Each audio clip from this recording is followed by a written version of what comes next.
Assalamualaikum warahmatullahi wabarakatuh. Halo teman-teman, kembali lagi di channel YouTube saya. Dan di video kali ini saya akan berikan suatu gerakan lagi, di mana gerakan ini digunakan untuk mengetes apakah Anda terkena penyakit saraf tersebut ataukah Anda hanya nyeri otot biasa. Dan ketika Anda menderita penyakit saraf tersebut atau sudah positif Anda terkena saraf tersebut, saya akan berikan solusinya, langkah awal yang harus dilakukan, bagaimana cara-caranya untuk mengatasinya.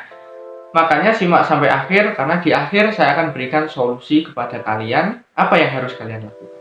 Bagaimana caranya dan bagaimana gerakan untuk mengetesnya, langsung saja simak sampai akhir. Oke teman-teman, jadi langsung saja kita masuk gerakan yang pertama.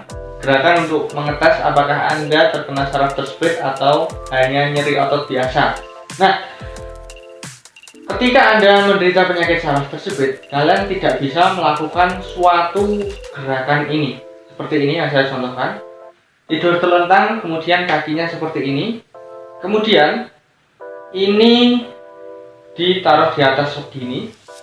Dan tangan ini, dua tangan ini, yang satu masuk dalam sini, yang satu ada di samping sini untuk menarik sini. Kemudian menariknya seperti ini. Ketika kalian menderita penyakit saraf tersebut, gerakan ini tidak bisa Anda lakukan, teman-teman. Nah, gerakan ini tidak bisa Anda lakukan.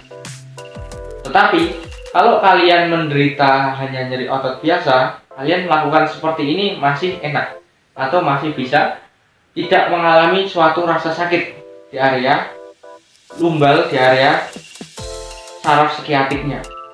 Itu adalah gerakan pertama. Jadi seperti ini. Silahkan dicoba di rumah. Ini adalah diagnosa ketika menderita penyakit saraf tersebut. Penderitanya akan mengalami kesulitan ketika melakukan gerakan seperti ini. Oke. Nah teman-teman, kemudian gerakan yang kedua, gerakan yang paling mudah untuk kita mengetes apakah kita menderita penyakit saraf tersebut itu dengan duduk bersila, teman-teman. Nah, dengan duduk bersila seperti ini, nah biasanya dan menurut pengalaman saya pribadi, ketika kita menderita penyakit saraf tersebut, duduk bersila kayak gini itu tidak bisa, teman-teman. Karena apa? Karena saraf skiatik yang mulai dari lumbal, kemudian menjalar ke pantat, paha, kemudian ke ujung kaki, itu akan mengalami suatu kekakuan dan mengalami suatu rasa nyeri yang menjalar. Jadi, duduk seperti ini, bersila seperti ini tidak bisa. Ada yang bisa, tetapi hanya beberapa menit, 2 menit atau 3 menit itu sudah merasakan kesemutan atau kebas, panas di area paha, di area sini, betis, kemudian di ujung kaki itu sudah merasa suatu panas. Jadi silahkan kalian coba di rumah. Ketika kalian melakukan duduk seperti ini, bersila seperti ini, kalian masih bisa melakukannya dan kalian tidak merasakan efek seperti kesemutan, kebas, panas, berarti kalian hanya nyeri otot biasa. Tapi kalau kalian sudah berhubungan dengan penyakit HNP atau saraf, biasanya nih gerakan seperti ini, duduk bersila seperti ini lama, itu akan membuat Anda tersiksa. Kemudian kita masuk gerakan yang ketiga. Gerakan ketiga ini mengetes, biasanya nih penderita penyakit saraf tersebut itu kan yang namanya saraf tersebut itu ada di bagian lumbal 5 sini, lumbal 4, lumbal 5 sini, teman-teman. Atau biasa di sakrum, atau biasa di bagian servikal, kemudian di bagian toraks. Nah, itu sebenarnya kalian ketika menderita penyakit saraf tersebut akan mengalami suatu kesulitan ketika kalian melakukan gerakan rukuk seperti ini, teman-teman. Nah, ini di bagian sini akan kaku dan nyerinya luar biasa nih, bagian sini. Bagian sini ini akan mengalami kaku dan nyeri yang luar biasa. Jadi gerakan seperti ini kalian akan mengalami kesulitan. Kalau saya dulu itu mau rukuk itu cuma bisa segini sudah sakit, sudah kaku di bagian sini, tidak bisa sempurna seperti ini. Nah, Ini bisa dijadikan suatu indikator apakah Anda menderita penyakit saraf tersebut ataupun tidak. Itu adalah suatu gerakan sederhana. Ketika kalian masih bisa melakukan rukuk seperti ini, tadi kalian mengalami suatu gangguan nyeri otot di bagian alat gerak kalian. Jadi itu adalah gerakan yang nomor 3 yang sangat sederhana. Oke teman-teman, langsung saja masuk gerakan yang keempat untuk mengetes apakah kita menderita penyakit saraf tersebut.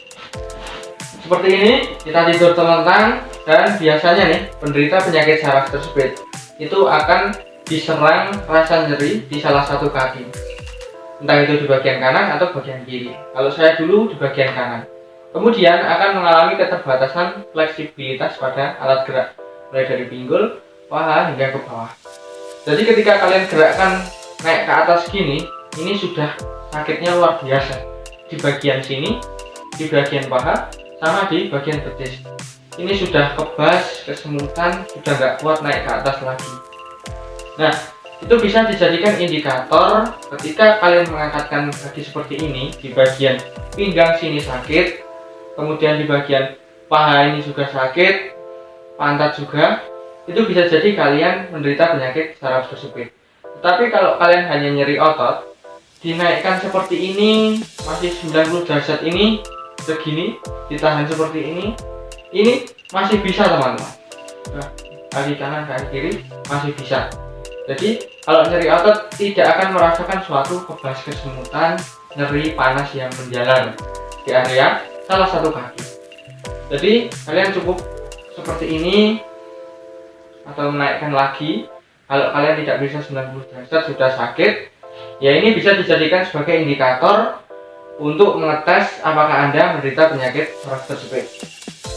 Nah teman-teman, jadi 4 gerakan itu apabila kalian coba dan kalian sudah mempraktekkan, kalian mengalami suatu keterbatasan dalam melakukan 4 gerakan ini, bisa jadi nih kalian mengalami suatu diagnosa terkena penyakit saraf tersebut.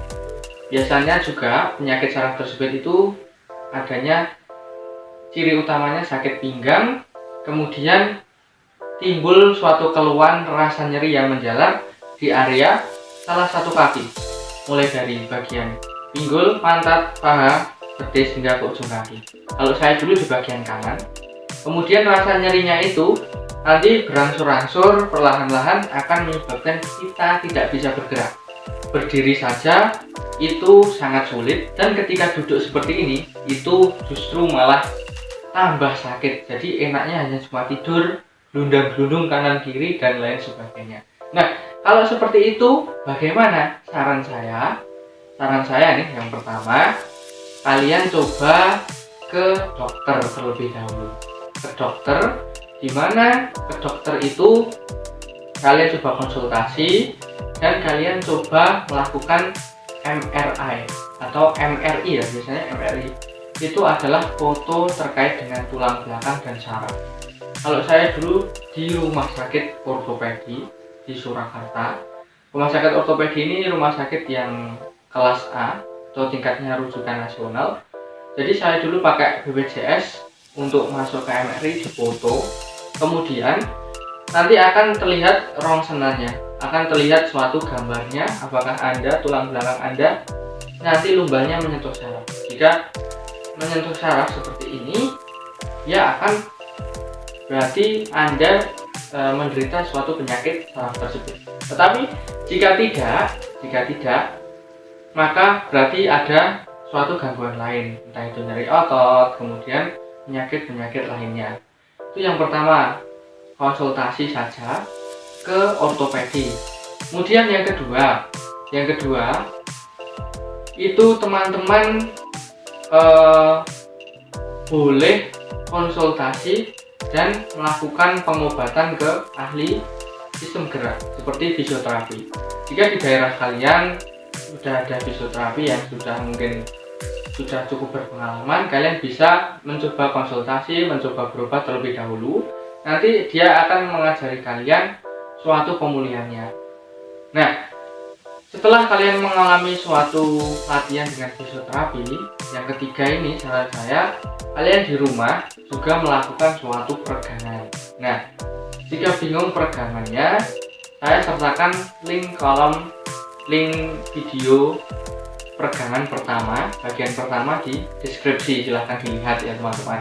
Saya sudah membuatkan videonya bagaimana kalian harus melakukan peregangan terlebih dahulu, peregangan setiap hari, setiap saat, karena konsepnya menyembuhkan penyakit saraf tersebut ini harus sering bergerak. Jika tidak sering bergerak, maka saraf-sarafnya akan penyebaran impulsnya menyempit, kemudian lumbanya tidak bisa, ketika kita diam saja lumbanya tidak bisa masuk lagi.